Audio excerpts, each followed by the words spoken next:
राधे राधे। जय श्री श्याम। दोस्तों, आपको स्वागत है हमारे चैनल हिंदू भजन कथा में। सभी प्रकार के हिंदू व्रत और कथाओं के लिए हमारे चैनल को सब्सक्राइब कीजिए और बेल आइकन का बटन दबाना ना भूलिए। और शुरू करते हैं आज की वीडियो। अपने बच्चों को धर्म से कैसे जोड़ा जाए। बेटा आरो, चलो तो सवाल जवाब करो। ठीक है। तो लास्ट हमने सवाल किया था रामायण में बाली के वध तक हो गया। हाँ ठीक। तो फिर बाली का जब वध हो गया तो फिर सुग्रीव को उनका राज्य मिला। है तो सुग्रीव की सेना में एक ऋषि थे, उनका नाम क्या था? जामवंत। जामवंत। फिर ये बताओ, सुग्रीव ने फिर अपनी सेना से क्या कहा? सीता माँ की खोज के लिए अपनी सेना को क्या निर्देश दिए? उन्होंने अपनी सेना को 4 भागों में विभाजित कर दिया। उसके बाद चारों सेनाओं को अलग अलग दिशाओं में भेज दिया, चारों दिशाओं में भेज दिया। कौन? एक सेना को पूर्व में, एक सेना को पश्चिम में, एक सेना को दक्षिण में और एक सेना को उत्तर। ठीक। तो जो वानर सेना दक्षिण दिशा में गई थी, उनको कौन मिला जिन्होंने बताया कि सीता माँ लंका में? संपाति। संपाति कौन थे? जटायु के बड़े भाई। जटायु के बड़े भाई थे, वो गिद्ध थे, उनकी दूर की नजर बहुत तेज थी। तो उन्होंने देख करके बताया कि सीता माँ लंका में है। ठीक। अब जब पता चला लंका में है तो फिर समुद्र पार भी लंका को, तो अब समुद्र कौन पार करे? सब में ये विचार होते थे समुद्र को कैसे पार करा जाएगा, ये तो बहुत मुश्किल काम है। लेकिन उनमें एक हनुमान जी ऐसे थे जो इतने बलशाली थे जो समुद्र लांघ सकते थे। ठीक है। लेकिन हाँ, हनुमान जी को ये श्राप था कि वो अपनी शक्ति भूल जाते थे।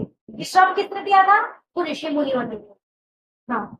लेकिन जब उनको श्राप दिया था तो उनकी माता अंजलि ने ऋषि मुनियों से माफी मांगी, है ना, कि इसको माफ कर दो, मेरे पुत्र को माफ कर दो। तो ऋषि मुनियों ने कहा था ठीक है, ये अपनी शक्ति भूल जाएंगे, बट लेकिन जब इनको याद दिलाई जाएगी तो इनको उनकी शक्ति याद आ जाएगी।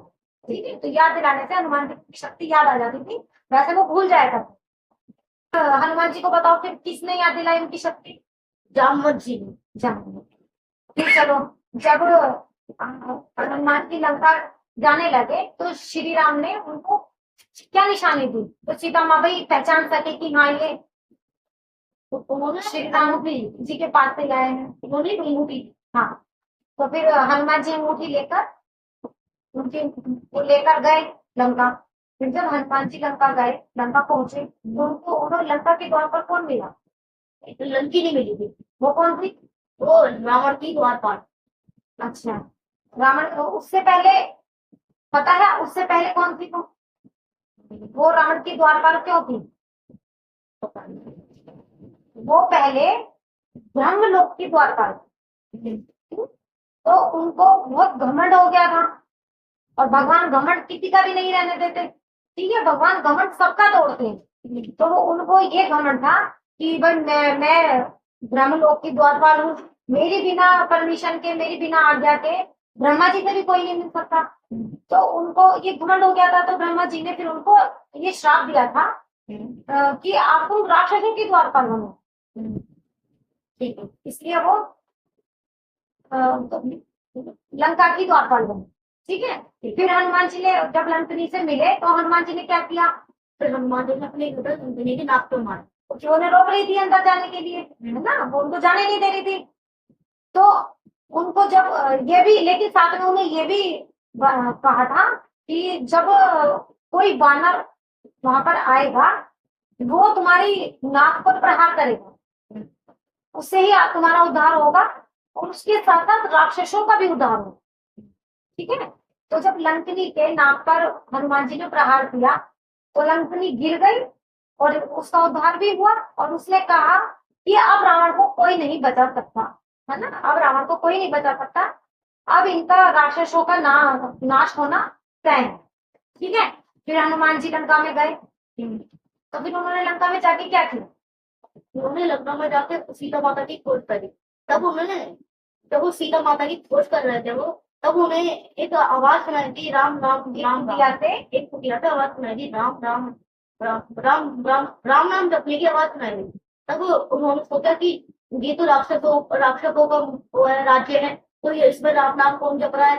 तब फिर वो वहां पे गए तो उन्हें पता चला कि वहां पे वो विभीषण बैठे हैं। विभीषण वहां पे, विभीषण कौन है? विभीषण रावण का भाई, छोटा भाई। विभीषण रावण के भाई, है ना। तो फिर जो है, हाँ बताओ फिर, उन्हें विभीषण ने बताया कि सीता माँ अशोक वाटिका में। हाँ ठीक है, विभीषण ने उन्हें बताया कि सीता माँ अशोक वाटिका में। फिर हनुमान जी अशोक वाटिका में गए। तो फिर अशोक वाटिका में जाके उन्होंने क्या किया? अशोक वाटिका में जाकर पहले उसने सीता माता जी को, और राम जी क्या बोलते थे, राम जी ना उनको अंगूठी दी थी अपनी।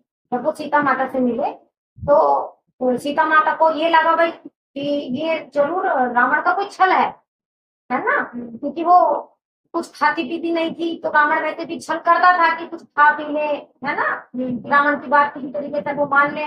लेकिन उनको लगा कि रावण का कोई छल है। लेकिन जब उन्होंने राम जी की मुद्रा दिखाई, अंगूठी उनको निशानी दिखाई, तो उनको विश्वास हुआ कि ये तो मेरे प्रभु श्री राम जी के हाथ से आए हैं, उनके दूत हैं। उन्हें विश्वास हुआ। फिर सीता माँ ने बल्कि उनसे कहा कि पुत्र, तुम आप यहाँ से चले जाओ यहाँ पर, क्योंकि उनके सामने तो वो बहुत छोटा सा सरल रूप लेकर आए थे हनुमान जी, है ना। तो सीता माँ ने बल्कि उनकी चिंता की कि यहाँ पर तो बड़े बड़े राक्षस हैं, तुम्हें हानि पहुंचा देंगे, तुम यहाँ से चले जाओ, है ना। तो हनुमान जी ने बल्कि ये भी कहा था उनसे कि माता मैं अभी आपको यहाँ से अभी के अभी ले जा सकता हूँ। हनुमान जी जैसा बलशाली तो कोई भी नहीं था, है ना। लेकिन सीता माँ ने कहा था कि नहीं, पहले राक्षस का नाश होगा, रावण का नाश होगा। इससे भी इतना अत्याचार फैला रखा है, तो साधु संतों पे सब पे इसने इतना अत्याचार फैला रखा है, रावण का अंत होगा। और मैं अपने प्रभु श्री राम के साथ ही यहाँ से, जब वो मुझे लेने आएंगे तो ही मैं यहाँ से उनके साथ जाऊंगी। सीता माता से मिलने के बाद फिर हनुमान जी ने क्या किया? फिर हनुमान जी को बहुत भूख लग रही थी, तो फिर वहां पे जब, जैसे सीता जी अशोक वाटिका में बैठी हुई थी, वो एक बहुत बड़ा फलों का बाग था, वहां पे बहुत अच्छे अच्छे पेड़ थे, सुंदर सुंदर। तो उन्होंने बहुत सारे पेड़ों में फल खाए, पेड़ भी उखाड़ उखाड़ कर फेंक दिए, तो पूरा बाग तहस नहस कर दिया। फिर उसके बाद उन्होंने जब सारा बाग तहस नहस कर दिया, तो सैनिकों ने जाके रावण को खबर की कि भाई एक वानर आया है और उसने पूरी अशोक वाटिका उजाड़ दी। तो फिर रावण को जब खबर मिली, तो उसके सैनिकों ने बताया कि भाई एक वानर आया है, उसने सारी अशोक वाटिका उजाड़ दी, सब तहस नहस। तो रावण ने क्या किया? किसको भेजा हनुमान जी को पकड़ने के लिए? उसने अक्षय कुमार, जो रावण का पुत्र था, उसको भेजा। तो फिर उसने पकड़ा हनुमान जी को? नहीं, उसको पकड़ नहीं पाया, वो मारा गया, मारा। है ना। फिर जब अक्षय कुमार मारा गया, फिर क्या उसने फिर किसको भेजा? इंद्रजीत को। हाँ, इंद्रजीत का एक और नाम क्या है? मेघनाथ। हाँ, उसने फिर मेघनाथ को भेजा। और मेघनाथ ने क्या किया हनुमान जी को पकड़ने के लिए? पता नहीं। मेघनाथ ने पहले अपनी सारी शक्तियां इस्तेमाल करी हनुमान जी को पकड़ने के, ठीक, लेकिन वो नाकाम रहा। लेकिन मेघनाथ के पास ब्रह्मास्त्र था। तो ब्रह्मास्त्र जब छोड़ा, चाहते तो हनुमान जी उसमें भी पकड़ में नहीं आते। हनुमान जी को ये वरदान भी था कि वो कोई भी शक्ति उनको नहीं बांध सकती, और वैशाली भी इतने थे हनुमान। लेकिन अगर वो उसमें नहीं बंधते तो ब्रह्मा जी ने वरदान दिया था इंद्रजीत को, ये है ना, ब्रह्मा जी ने ही दिया था वरदान, तो फिर ब्रह्मा जी का निरादर होता। इसलिए हनुमान जी ने हाथ जोड़कर उसको उसका सम्मान किया, तो वो ब्रह्मास्त्र में बंध गए। फिर जी को जो है मेघनाथ रावण के सामने लाया। तो फिर रावण ने हनुमान जी को, बहुत रावण को क्रोध आया कि भाई इसने सारी लंका सारी तहस नहस कर दी, तो रावण बहुत क्रोधित था। तो उसने उसको मृत्यु दंड दिया। हनुमान जी को बोला कि इनको उसको मृत्यु दंड दिया जाए, ठीक है। तो फिर किसने, फिर विभीषण जी वहीं पर थे सभा में। तो विभीषण ने कहा कि भैया, ऐसे कोई दूत बन करके आता है तो ये उसको मारने का प्रावधान नहीं है, उसको मारा नहीं जाता। तो फिर रावण ने क्या किया? फिर रावण ने बोला कि अगर इसको मार नहीं सकते तो इसको अपनी पूंछ पर बहुत घमंड है, और इसलिए इसकी पूंछ को मैं आग लगा दूं। वानर को रावण ने कहा, वानर को अपनी पूंछ बहुत प्रिय होती है, रावण को अपनी पूंछ से बहुत प्यार होता है, इसकी पूंछ में ही आग लगा। तो रावण ने उसकी पूंछ में आग लगवा दी। तो फिर हनुमान जी ने क्या किया? फिर हनुमान जी ने अपनी पूंछ पर जो आग लगी तो फिर हनुमान जी ने पूरी लंका में अपने जली के फूंक से पूरी लंका में आग लगा दी। हाँ, और पूरी लंका में जब उन्होंने आग लगाई थी तो पूरी लंका में क्या बचा था? अशोक वाटिका और विभीषण का घर। विभीषण की कुटिया बची। ठीक है, बहुत अच्छे। चलो आगे और तरह जब आप करेंगे तो आप भी अपने बच्चों से कीजिए अच्छे अच्छे सवाल। अपने बच्चों को धर्म के बारे में बहुत ज्ञान मिलता है ऐसे। और ठीक है, राधे राधे, जय श्री श्याम। इसी तरह की वीडियो देखने के लिए हमारे चैनल को सब्सक्राइब करना ना